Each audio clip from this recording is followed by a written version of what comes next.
Olá, meus queridos. Afinal, o que está em jogo no parecer da PGR sobre a questão da assistolia fetal? Bom, recentemente a Procuradoria-Geral da República, na figura do seu Procurador-Geral, Dr. Paulo Gonet, se manifestou sobre a DPF 1141, aquela que está no Supremo Tribunal, que foi colocada pelo PSOL e que questiona a resolução 2378 do Conselho Federal de Medicina, né? Bom, esse parecer ele reacendeu um debate que jamais deixou de ser um debate sensível, porque ele trata dos limites éticos, de limites jurídicos e até mesmo dos limites humanos, né, sobre a questão do aborto no Brasil.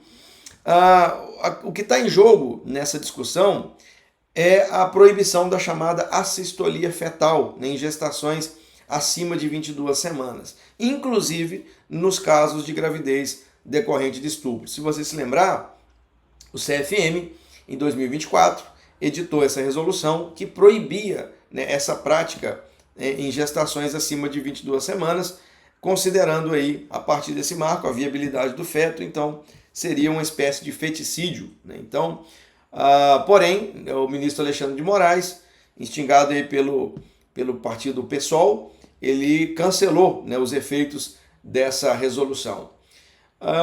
É um assunto complicado, que envolve dor, que envolve complexidade, mas, sobretudo, um assunto que envolve a necessidade de nós não perdermos de vista o valor intrínseco da vida humana. E, nesse sentido, o parecer do PGR, ele apresenta uma linha interessante, vale a pena, uma argumentação que merece realmente a nossa atenção, uma vitória pró-vida.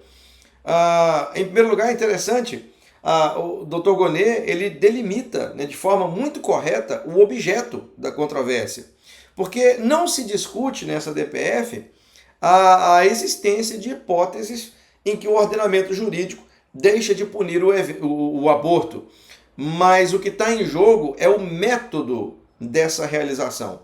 Bom, eu não creio que é justa esse ordenamento, mas enfim, essa distinção ela é importante nesse momento, porque ela impede simplificações, né? Ela obriga o debate, então, a vir para esse campo e considerar tanto os aspectos técnicos quanto os éticos, que muitas vezes, no calor ali das disputas ideológicas, eles acabam esquecidos. Então, delimitar bem a questão é sim um ponto muito importante. Outro ponto relevante do parecer é que ele reconhece a competência do Conselho Federal de Medicina, competência para regulamentar, né, as práticas médicas. E isso é óbvio. Em uma sociedade complexa, é razoável que órgãos técnicos tenham essa autonomia, né, para estabelecer os limites os limites da profissão, né, baseado em evidências científicas e em princípios éticos, né, aqueles princípios que norteiam uma sociedade justa. A medicina ela não pode ser vista apenas como um conjunto de procedimentos possíveis. A medicina precisa ser uma prática orientada por valores, entre os quais se destaca então o compromisso de não causar dano desnecessário. O Dr. Paulo Gonet é muito assertivo nisso.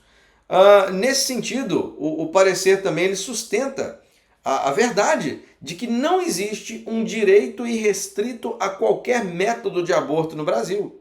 Uma afirmação particularmente significativa também, porque o ordenamento jurídico brasileiro, quando prevê situações ali específicas onde o aborto não é punido, veja bem, não existe aborto legal no Brasil. Existem casos em que o aborto não é punido. Mas quando a nossa legislação fala de aborto não punido, ela não está transformando todo e qualquer método desse procedimento em algo automaticamente legítimo ou moralmente aceito, né? Há uma diferença muito grande entre deixar de aplicar uma sanção penal e reconhecer um direito positivo. Aborto não é um direito de maneira nenhuma.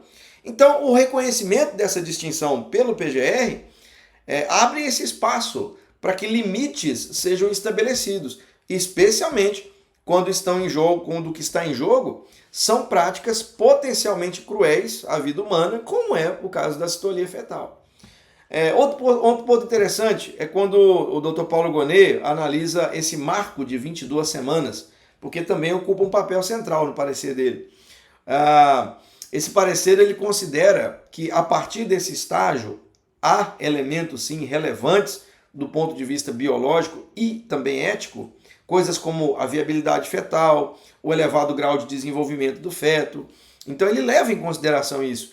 E ainda que existam, ele reconhece existir alguma divergência na literatura científica sobre alguns desses aspectos, é inegável que se trata de um período em que a discussão ganha, sim, contornos ainda mais delicados, né? E ignorar isso seria reduzir a complexidade da questão, e o Dr. Paulo Gonet não faz isso. Além disso, o documento traz também à tona a natureza do procedimento da acistolia fetal. É interessante que ele descreve a prática como invasiva, como potencialmente causadora de sofrimento. Então, independente da posição que se ocupe sobre o aborto em geral, esse tipo de descrição do que é a prática leva a uma reflexão mais séria, exige uma reflexão mais séria. Então, uma sociedade que se pretende ser ética, justa, ela não pode se furtar de se perguntar algo como assim: até que ponto determinados meios são moralmente aceitáveis, mesmo quando estão inseridos em situações que já são tratadas como exceções penais, né? Até que ponto são aceitáveis essas questões? Mas do ponto de vista pró-vida, o parecer ele oferece sim uma contribuição importante, né? Principalmente quando ele afirma que esse debate não pode ser conduzido apenas sobre a ótica da autonomia individual. Há sempre, no aborto, gente, há sempre outra vida envolvida, especialmente quando nós estamos falando de estágios avançados, como acima de 22 semanas de gestação. Então, a presença dessa segunda vida impõe limites e convoca realmente a responsabilidade e desafia a não adotarmos soluções simplistas, né, para essa questão.